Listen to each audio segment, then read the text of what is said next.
It all started with a fight. Not a small argument, but the kind that usually took families to serious dialogue. Chinedu stood at the doorway, trying to leave the house, feeling very much annoyed. His eyes burning like a man who had already made up his mind. In front of him was his mother, her body blocking the doorway, her voice shaking as she tried one last time to stop him. Her mother kept warning him every day to stay away from that girl, which he is trying to marry. Her voice carried fear, not just anger. The kind of fear that comes when someone feels danger, but cannot fully explain it. But Chinedu did not listen. He always paid deaf ears to all his mother's warnings. He made it clear to her that there is absolutely nothing she would say or do that will make him to change his decision. He spoke with the confidence, like someone who believed he was right in every of his decisions. Someone who believed love was enough to silence every warning. His mother begged him, not as a strong woman, but as a mother who could feel her son stepping into something she could not control. And if proper care, if not taken, it can end his life. He told him there was something wrong with that girl he wanted to marry, that she behaves like winch. Chinedu did not take her seriously, and he ignored all her advice. To him, it was all the same story.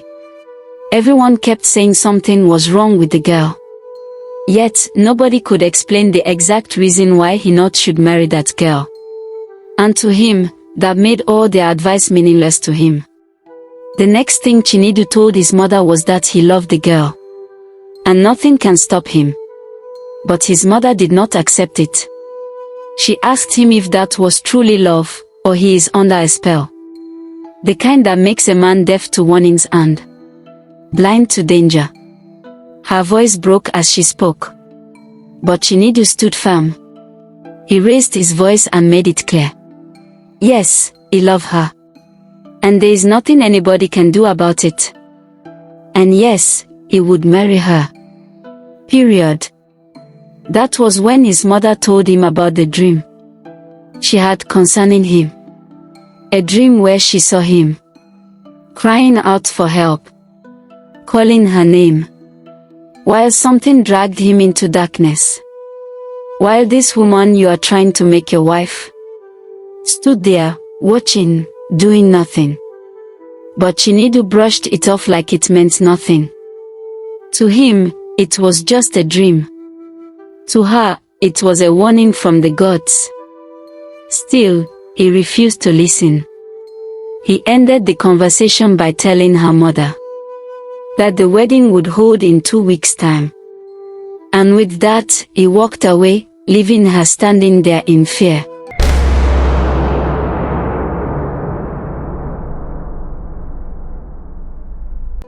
My people, this is not just a story. It is something far more dangerous, emotional, and heartbreaking, like just a normal story. So if you really want to know how it ended, just grab your popcorn, sit, enjoy as you see how everything started. I know you will not want to miss out. Now let's begin. That was who Chinedu was.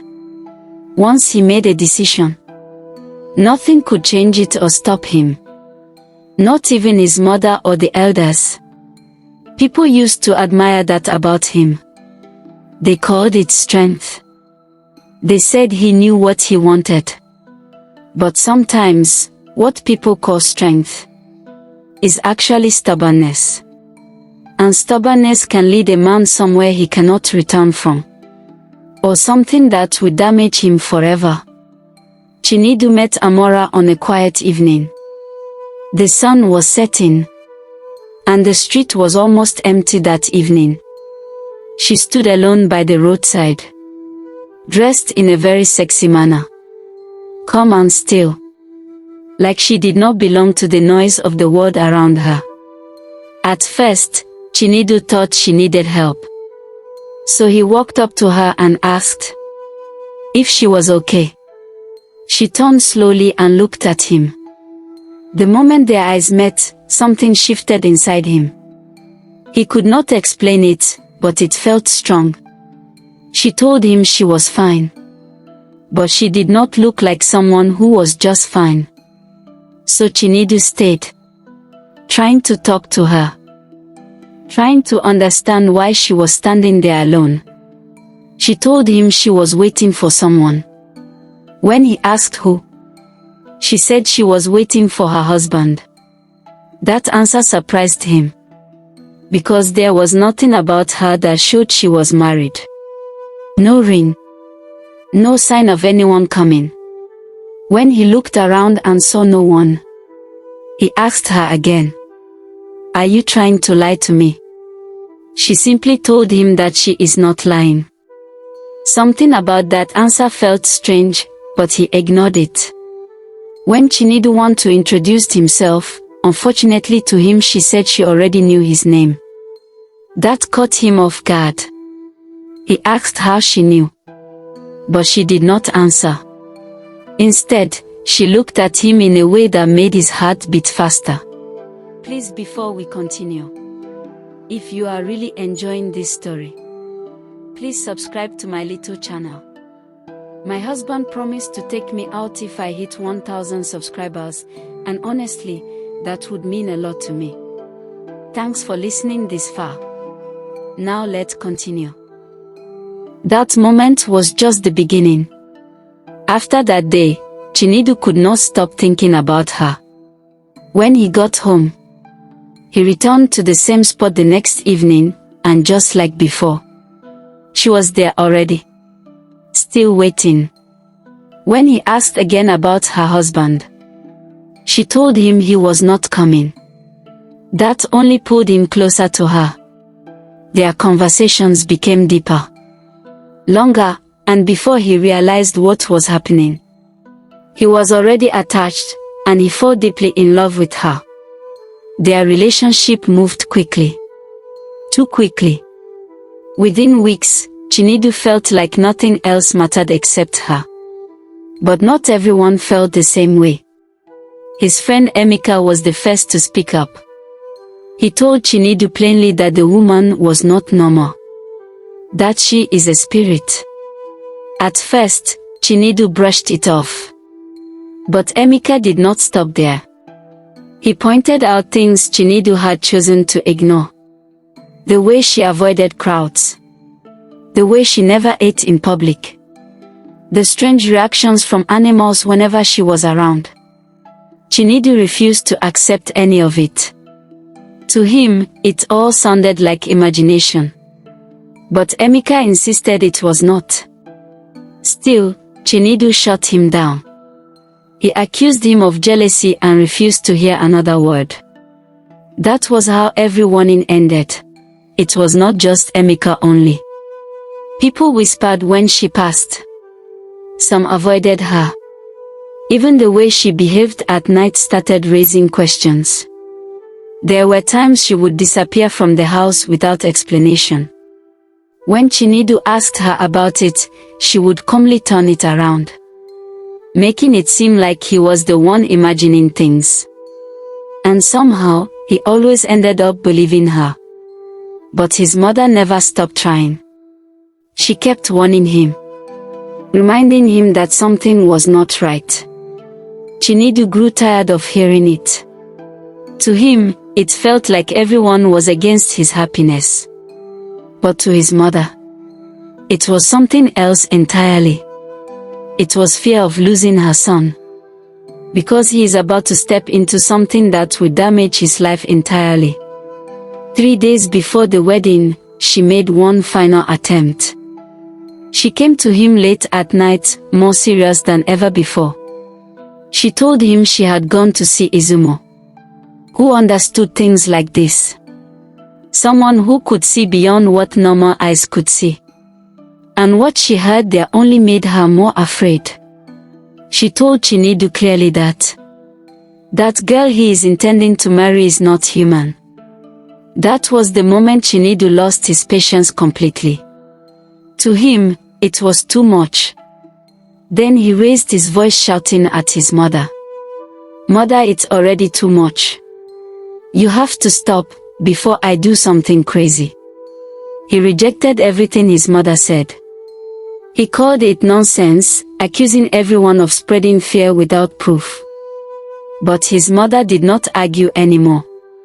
She simply told him one last thing. If he went ahead with the marriage, he would regret it. Still, he chose not to listen. He ended the conversation and walked away, leaving her with nothing but tears. The wedding day came. It was bright and full of people, but not everyone was happy. Some came with concern. Some came with doubt. Chinedu stood proudly, feeling like he had overcome every obstacle. When Amara walked in, she looked perfect. Calm. Beautiful. Untouched by everything around her. But small things began to happen.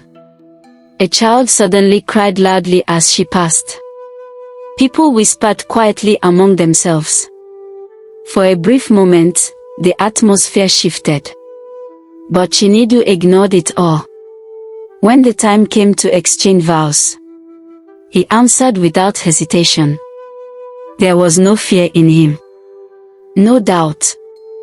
Just confidence that he is already winning.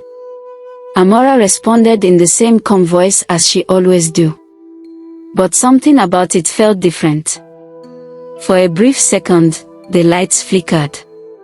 Some people noticed. Some did not. But the moment passed quickly. Among the crowd, his mother sat quietly. She did not smile for the whole that day. She did not celebrate with them.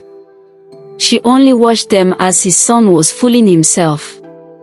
Her heart was heavy with something she could not stop.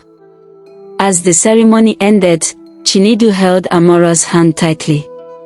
He felt proud that he had overcome his enemies. Like a man who had stood against the world and won. He looked at her and believed nothing could come between them. And in that moment, he truly believed he had made the right choice. But the way Amara looked back at him most at times is not the eyes of love, but as a sacrificial lamb. And the way she softly agreed that nothing would stop them is something else. It did not feel like love to her. It felt like something more dangerous than the devil. But as you can already see, this is not the end of the story. Something is wrong. Something deeper is hiding behind everything you've just seen. And what is coming next is far more dangerous than anyone expected. If you really want to know what happens to him, if you want to see how everything begins to fall apart, then make sure you subscribe. And don't miss part 2.